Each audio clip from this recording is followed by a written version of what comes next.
Welcome to the TTS Talking Educators podcast. Each week we'll be joined by educational experts from across the globe, offering exclusive insights, inspiration and guidance to help practitioners unlock the potential for learning in the early years. Hello, my name is Mark Loveday, your host for this week's TTS Talking Educators podcast.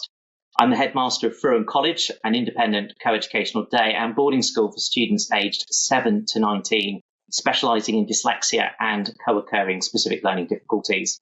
I'm a specialist teacher, an SLE specialist leader of education for SEN, and have taught across primary, secondary and sixth form in both mainstream and specialist settings, holding a variety of leadership roles. I've previously set up and led SEND advisory teaching services, been responsible for the creation of diagnostic pathways for dyslexia, dyscalculia and dyspraxia, and created and led an alternative provision for students experiencing emotional-based school avoidance, which went on to win Alternative Provision of the Year in 2023. I'm a board director for the SBLD Assessment Standards Committee, known as SASC, a trustee of a multi-academy trust, and I'm a national and international speaker. Throughout the series, we'll be discussing a range of topics aimed at supporting SEN in primary settings, inspiring you with guidance and resources to enhance your practice. I'm delighted to introduce Michael Surr as today's guest. Welcome to the podcast, Michael. How are you? I'm good, thank you. Looking forward to it. Good, likewise. Before we get started, could you give a quick introduction about yourself to our listeners? Yeah, so I am head of education at nasen, which is the National Association for Special Educational Needs. My background is in primary teaching, and I have also been a SENCO and a deputy head. But following that, I worked for a local authority as a SEND advisory teacher, which meant that I was able to broaden my experience into secondary, some early years as well, but also FE as well. And at nasen, I oversee and lead the work of the education team. Brilliant. Thank you. In this first episode, we'll be looking at SEN differences, challenges, and kind of strategies. So I think as a starting point, could we start with a kind of an overview of the SEN categories, Michael? Yeah, so I guess the broad brushstroke areas are the four broad areas of need in the SEND Code of Practice. So they are useful to an extent, but they are very broad areas of need. So the important thing really is to sort of dive a little bit deeper into the specificity of what sorts of needs fall within those areas. So if we think of autism, for example, that would fall within the speech, language and communication needs broad area of need. ADHD would fall in the SEMH needs category. And for schools to try and unpick that, obviously the kind of co-occurrence rates are huge, and we've covered a lot of that throughout this series. But if we were to unpick that in terms of an analogy of that kind of primary need, how do schools unpick that? So, where you've got, for example, a child with autism and potentially, say, dyslexia or a specific learning difficulty or difference, if the school is struggling to get that young person through the door in the first place, no matter what strategies they've got in place in the classroom to, say, support the specific learning difference or difficulty, the challenge is going to be that primary need of getting through the door. So how can schools ascertain primary need? Okay, so there are all sorts of different ways of doing that. It is an interesting point about the co-occurring needs, because needs don't sit within a vacuum usually. I guess one of the difficulties comes with the four broad areas of need. It's those that are reported on for DFE purposes in the annual census in January for maintained schools. And that can sort of blinker things ever so slightly. But I think schools are pretty good at knowing that they are broad areas of need. And so, as I say, we'll focus more specifically on specific needs. That said, there is the need for considering that intersectionality of needs, because like all humans, children and young people are equally complicated and will have needs in various areas. So it's making sure that assessment processes are rigorous, but also that it's not just about those summative assessments through more formal tests. It's about the formative assessment as well, observing, actually talking with the child or young person, gathering information from parents as well, so that you develop that true holistic picture. I think the flip side of it as well is not just focusing on needs. It's also important to look at the strengths of children and young people. Because you can then utilize those when you're considering what strategies might or might not work to meet the needs. And also you can use those strengths to engage the children and young people as well. Thinking about those strengths, absolutely 100%. I think, at times the process, particularly going down the route, say for EHC needs assessment application or higher needs funding, can actually be, quite a negative process, can't it? Because schools have to kind of, or have a need to be focusing on the bits that aren't working. I mean, nationally, we know we've got a SEN crisis that we're experiencing with, the billions of overspend within local authorities. What advice could you give to schools around this idea of getting that balance right and allaying fears that actually, by focusing on some of the positives, it's not going to prevent them from going down the route of requesting either additional funding or additional support?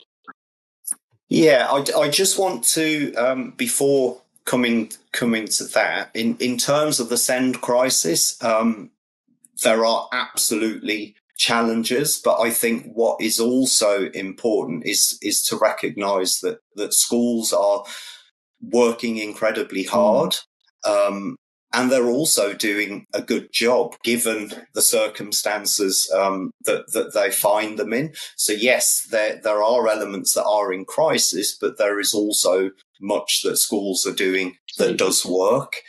I think, so for me, if it gets to the stage of applying for statutory assessment to kick off the application for an education, health and care plan, Section A is where you would be getting that holistic picture, and as part of that you would be considering the strengths. And I think as part of that, it's utilising what you learn from information gathering for Section A to inform the provision as well, so you can reflect the provision that's being asked for. You can reflect the strengths in that.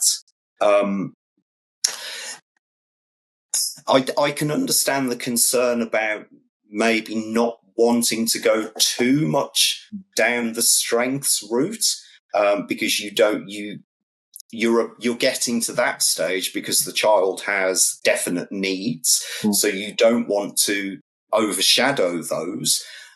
But it is important that we do acknowledge them and that we identify them as well. Absolutely, and actively engage them as well, because often yes, it is unlocking that learning. I think there are those kind of challenges, aren't there? Particularly with that transition point, and we see nationally that the numbers suddenly spike, don't they? Particularly kind of parental applications around the transition to secondary school. Because of those differences, can we focus in on kind of that strategy for inclusive teaching, and perhaps with this time of year, with the podcast going out, also start to think about that strategies that could be shared with our secondary colleagues from the primary sector in terms of supporting those often extremely scary transitions for parents, as well as heightened anxiety for our little people. Yeah, transition is the perennial difficulty. I would say it's a challenge that all primary schools have concern about, and similarly, so do secondary schools. Absolutely. They may feel that they don't always receive the information that they need, whereas primary schools would say that they absolutely do share the information. So just on that point, I think one of the things to consider for secondaries is finding out who the information goes to in their setting, so that they can check that it has actually been received, and then they can locate the information that they need themselves, rather than it potentially disappearing into the ether. It was an interesting point about concern of primary schools, and particularly parents of primary age children who are due to transition into secondary. So I do know that there are some concerns, particularly for children that maybe don't have an education, health and care plan, who are at SEN support. In terms of thinking that, well, they may be missed because they're not at that education healthcare plan level. So again, it's about identifying how you flag the needs of those children and how you can share that information succinctly. I think also another concern is for children who at primary may not be receiving any additional provision or input, because the school is able to meet that young person's needs as part of their ordinarily available provision. So there can be a feeling that you need to move some children in year 6 or even year 5 onto the SEN register, so that they do then get picked up at secondary. So for me, it's about developing those relationships between those different phases of education. And as you say, at this point, I mean, schools are incredibly busy. We're just approaching middle of May, so we've got GCSEs, we've got SATs week this week. Yeah. But following that period, particularly in secondaries, it does ease up a little bit, not totally. I'm not naive, but that does potentially give a little bit more capacity to explore those relationships. And I think schools talking to each other as well about how they do it, and about what works for them and what some of the pitfalls are for them and how they've overcome them, because there is some excellent transition practice. But sometimes you can't see the wood for the trees necessarily. So collaborating with, if you're part of a multi-academy trust, finding out how other schools in your trust make sure that transition happens effectively, that can be really useful. Or if you are part of any Senko networks, for example, having that as an agenda item for any summer term meetings can also be a useful source of information, and also a forum for problem solving, particularly as you are likely to have primary and secondary Senkos attending those sessions. Absolutely. No, that's really valid point. It's kind of an open discussion, isn't it? Kind of community just within a kind of a Senko network. Just to kind of to lead us towards the end of this episode, if you had to give 5 top tips in terms of whole school kind of inclusive strategies that could be utilised across the spectrum, across the broad range, what would those be? Okay, so something we talk about quite a lot at nasen is the principle of inclusion by design, which is, it's basically utilising those strategies that might be considered as being additional to or different from, but utilising them for all children. So just building those strategies, those approaches, ways of teaching, just building them into everyday practice so that then they cease to become additional to and different from. I mean, that does pose other difficulties, because if it is part of everyday practice, then it isn't additional to and different from, then of course you can't say that a child or young person has special educational needs. We could maybe come on to that in another session. Absolutely. So for me, so first is looking at your ordinarily available provision in school and making sure that you are utilising those, where possible, those strategies that are considered as being for special educational needs, and identifying ones that can be built into your everyday practice. I think a useful place to start with that is by looking at IEPs, pupil profiles, pupil passports, whatever they happen to be called in your setting, and looking through at the sort of provision and strategies detailed in there to help you identify ones that could be extracted and just built into everyday teaching. I think another one for me is making sure that you're utilising the use of technology wherever possible. Yeah.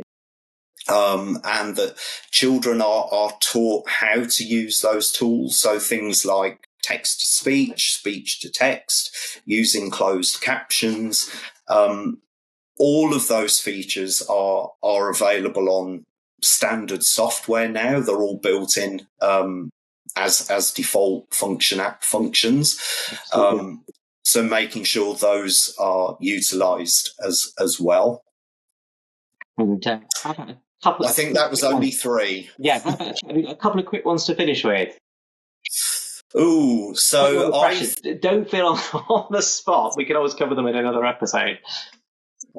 I think one of the things that is important, and again we will probably talk about this in more detail, but it is utilising those relationships and building those relationships with parents as well, to make sure that any approaches that need to be used in school, parents are aware of, so they can also reinforce that at home. And similarly, if parents find things that work or don't work for their child, they can then share that with school as well. So it's about building that community approach, I guess. And I think as well, speaking with colleagues, particularly I'm thinking with secondary schools where children are obviously being taught by lots of different teachers, are there any things that some teachers have found that work that could be useful for others? Absolutely. Kind of community of practice, really, isn't it? Yes. We're all trying to build. Thank you. I mean, we could keep talking forever on this one, but I know we do need to bring this episode to a close. Some fantastic takeaways there in terms of, embedding certain strategies, that inclusion by design you spoke about, embedding that across our school for all of our students rather than just for some, and the challenges that could come from that, I'm sure we will pick up in another episode. And also that assistive technology, but the importance of teaching them how to use it. I'd like to say a really big thank you, Michael, for joining us today and providing such valuable insights. You've been listening to the TTS Talking Educators podcast with me, Mark Loveday, and Michael Surr.